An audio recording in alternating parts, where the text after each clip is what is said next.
Thanks so much for joining us. We are talking to Tony Rescigno, who is the president of the Greater Chamber of New Haven, Greater Area. Greater New Haven Chamber. Yes, it's a mouthful. Right. You decided after 17 years of doing a lot of things for the City to step down. Why now? I'm 100 years old. No, you're not. No, I just think it's time. I spent 17 years. I've been in New Haven, working in New Haven, either lived in New Haven or worked in New Haven my entire life. And after Former First Selectman of North Haven. Correct. So after 17 years, I just figure it's time to give somebody else a chance, and somebody can come in and sit at my desk and bring new ideas, new energy, and I'm not going very far. I want to stick around and do some things. So, I'm sort of retiring. I wrote in a letter to people that, my members and people that I know closely, and I said, nobody before 80 admits to retiring anymore. And I'm no different, so. You just keep going. Yeah. Over 17 years, let's talk about day one when you walked into this job. Was this a perfect fit for Tony Rescigno? This was an incredible fit, incredible fit. In fact, when I saw the job description, I was first selectman, and I had been elected like 8 or 9 months earlier, so it was a tough decision. Do I leave the town in the middle of a term? The people voted for me, and why are you leaving? So it was a very difficult decision, but when I saw the job description, in fact, I teased the interviewing committee, the search committee. I said, the only thing missing on this job description is my picture. Really? Yeah, I mean, it was that close. I mean, they needed somebody who brought some management skills, which I had, and they needed somebody that had sort of the political connections, because there's always issues that you're dealing with at the state level and the city level. So I didn't realize it when I applied for the job that those two components were very important, and it truly has worked out. I mean, it's been an unbelievably great job. What are you most proud of that you've done as the president? I think we've maintained, cities have their issues up and down, and I've seen it all in this city, but I think we've maintained a stability and a respect in the business community. And you have how many members now, 1,000 or so? We got a couple thousand. 2,000, yes, okay. Yes. And we took over the Quinnipiac Chamber, excuse me, took over the Quinnipiac Chamber almost 4 years ago, who have 500 members. So, and the interesting thing that most people don't know is we've got members from all over the state and 10 other states. And, how does that work? And 2 other countries. How does that work? Well, if they're interested in doing business here, for whatever reason it may be, they want to join our chamber because they know we're the sort of the vocal point for it all. What are the strengths of New Haven that you have been involved in over the 17 years? We know we're a foodie town. Yes. So many restaurants. What else does New Haven bring to the table? Well, I mean, I don't think you can sort of not look at an Ivy League school in your backyard. That is huge in my mind. But what's interesting is, we've got all these other schools. You've got Southern and Albertus and Quinnipiac and University of New Haven and Gateway. So this is truly an educational community, and I think that's big. Healthcare is our #1 economic driver, and when you've got a world-class hospital, we're kind of lucky. But even with those things in the past, we didn't necessarily show the success. So things had to coalesce. And how did that happen? Well, were you a mediator in your role? Well, I don't want, I think I played some role. Excuse me. Oh, sure. It's the allergies. It's June. Yeah. I think I played some role, but, I think Yale University decided about 20 years ago when Rick Levin came in that they were going to really sort of bond or try to bond with the city and develop a plan for the city, and they brought in Bruce Alexander, a smart real estate construction guy that has really changed the landscape here. So I think that was a huge factor. So town and gown came together. Yes, yes. And I think, for all that's said about politicians, I think that we've had a pretty stable government here. People that are, have paid attention. Nobody's gotten in trouble, and so I think it's worked. we've done our part, I think, in sort of nurturing the business community, acting as a red carpet for businesses. Anybody who wants to come in to the city, I'd love to get them first to talk to them about all the things that are going to be an advantage to them if they put their business here. And even if it's businesses that are from Hartford or Stamford or, you know, law offices or accountant firms, you know, that want to expand, they all want to expand here now. And why is that? Well, because there's a lot of business here. I mean, there's development happening when there's no development anywhere. There's nightlife.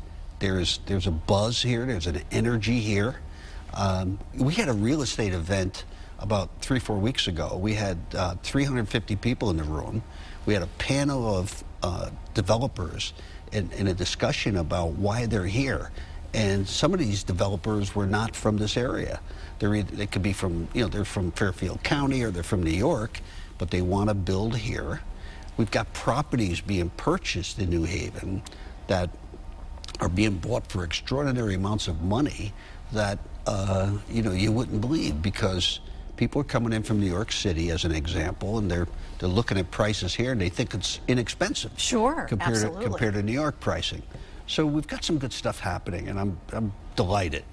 What have you not been able to accomplish that you wish you could before you leave?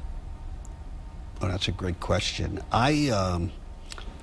You know, chambers throughout the country, so it's not unique here. It has bugged me for 17 years that we only have about 25 to 30% of the businesses belong. The other 65, 70% we haven't been able to get.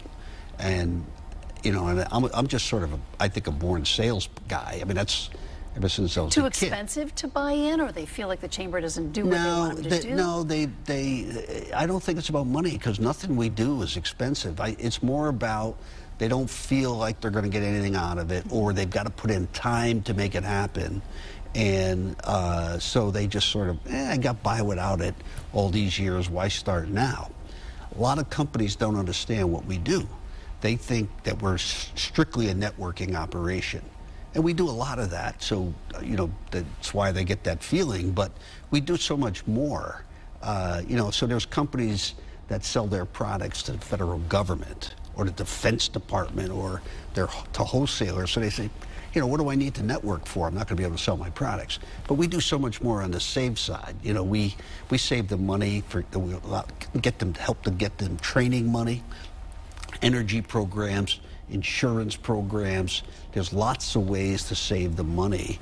And until we get in their face, you know, we don't have Bob Furniture's advertising budget to, you know, just sort of get on the TV every day and say, listen, this is how great we are, and these are the things we can do. So it has to be a one-on-one. So that's been a very frustrating thing to me. And I'm hoping that somebody who comes in maybe can think about that and maybe come up with some, you know, I've thought about an e-commerce kind of approach where you you sell a membership to somebody, and they don't have to be involved, and they just pay a very, very inexpensive amount. And they get in the ranks and take advantage of our education programs and all the things that we do. But do you think chambers get a bad rap sometimes? I mean, some chambers are really strong, some are not as strong, and not just talking about the state of Connecticut, but, you know, yes, across the country. Well, here's the problem, and we know this. The smaller chambers, and there are 70 chambers in the state of Connecticut, and there's only 8 large chambers. And the smaller chambers, they're all fabulous, they're all good people, they work hard, they do lots of good things, but they can only serve a very small geographic area because they just don't have the wherewithal. So somebody who's joined some really rural or suburban chamber and didn't get anything out of it, when I say to them they got to join the chamber, you know, I've done that before and we didn't get anything out of it. So we've got to do a different kind of a sales job. Should we do it by counties? There are 8 counties and we don't have county government in the state of Connecticut. Right. But maybe that would work. Well, I'm not running for your office. I was going to say, I mean, these are the kinds of ideas that somebody can come in with. You know? Right. Yeah. So will you help handpick the next person? Will you be on that panel? I hope to. You know, I mean, there is going to be a search committee, and they did hire a search firm. that will handle the logistics. But they tell me, you know, the board tells me that I will play an integral role, and I hope so. And in a way, if they said, listen, you know, step back a little bit, I would understand that, because, you know, it really needs to be a new day. It'll kill me, you know, because I really want to have an integral part. See them saying, Tony, just, you know, step down. I can't actually see that happening. Who should the personality be that they pick next, do you think? Well, I mean, that's what they're grappling with right at the moment. They're trying to decide, what do we want? Does it have to be somebody from Connecticut? No. In fact, they are doing a national search. Okay. But, you know, I happen to be of the belief that you want somebody who has a regional knowledge and knows the people. I mean, the ramp-up time and the relationship building time is cut down dramatically. So I think, you know, they're going to decide, and they're going to get applications from everywhere, and we'll see. You know, we'll see. When you go out and give the elevator speech about New Haven, what do you tell people? What kind of place is it? Well, I start off by saying to people exactly what I said to you earlier. You know, I've been here my entire life, and I've seen some good and I've seen some bad, and, you know, we've been on a roll for 20 years, and this is really hot right now. We're doing extremely well. We can be very proud of it. Problems pop up, and I think people are attacking the problems for the most part. And, you know, we've got a lot of good partners. Everybody seems to be working together. It's not a perfect world. You know, it's not, you know, nirvana, but nonetheless, people are working together, whether it's the hospital, the universities, businesses, the community, Board of Alders, you know, and, you know, we're a regional chamber, so I deal with all of the communities. And one of my jobs is to help keep the other communities focused that we're all one. How do you have enough hours in the day to get all this done? Well, that's why I'm retiring. Enough already, right? Enough already. You said you wish that you had more members, or to get the membership up. Is there anything else that you regret or wish you could have gotten done before you say goodbye on December 31st, 2017?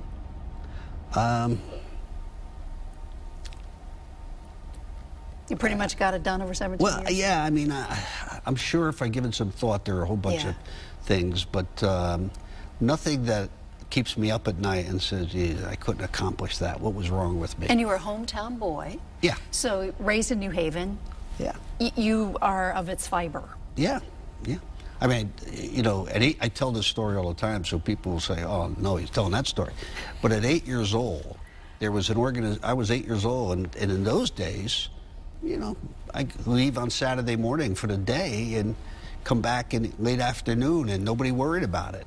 But there was an organization on Orange Street called Friends of Boys, and they would take your shine box, they would paint it, give you a number, give you a laminated card, and assign you a corner in the city. So I had my own business at 8 years old on the corner of State and Olive, right across the street where Carmen Anthony's is right now, or was Carmen Anthony's. So, you know, I was in business. So I've been working a long, long time, and I literally was very serious about that. I mean, I would after school, and then on Saturdays and Sundays, and I'd make money. You know, my father was an immigrant. I didn't think I was going to college. We didn't have enough money, and I didn't have enough brains. Well, I didn't. The qualifications were weak. Trust me. We went to the University of New Haven. Yeah, we made it work. Yeah. I made it work, thank God. My father and my mother pushed me, so you know it worked out. But you know, the thing you keep asking about what maybe I didn't accomplish, but one of the things that has happened is we've got an accreditation where from the U.S. Chamber that no other chamber in the state has, and you can't get this easily. We have to submit a binder literally this thick with all the things that we are doing and have done and continue to do and will do, and we were awarded that distinction. Now, people hear awards and they say, everybody gets awards. But this truly, we are one. We are the only one in Connecticut. We're one of 3 in all of New England. The other 2 are in Boston. Massachusetts So board. good for us. Yeah, I think so. It's a great accomplishment. It proves that your finances are in order, you govern correctly, you take care of your members correctly, your programming is right. You know, you're advocating for business. It's the whole picture, the whole package. So it's, you know, and I've got a whole great team that I work with. I've had some great boards of directors, got great staff. Our members are outstanding. You know, we have we have our breakfasts and lunches where we get 600 people. Wow. And it's a good thing. It's the chamber is critical to the success of any community. Day one after you step down, what are you going to do? Cry.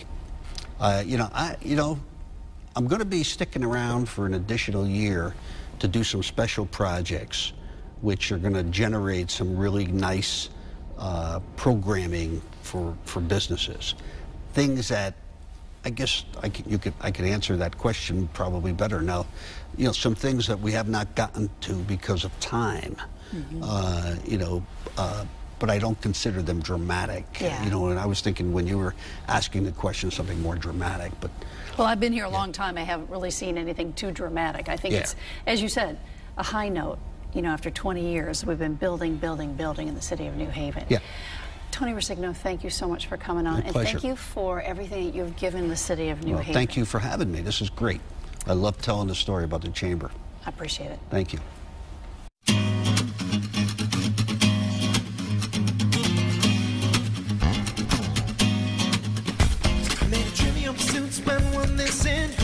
Spend all night kissing and if one was right here, then who else is missing? Got a little sidetracked if I'm so wishing I find the keys to the door, but it's also a metaphor. Need to keep locked in the grocery store of my mind just to save time. Skip right ahead to the last ride.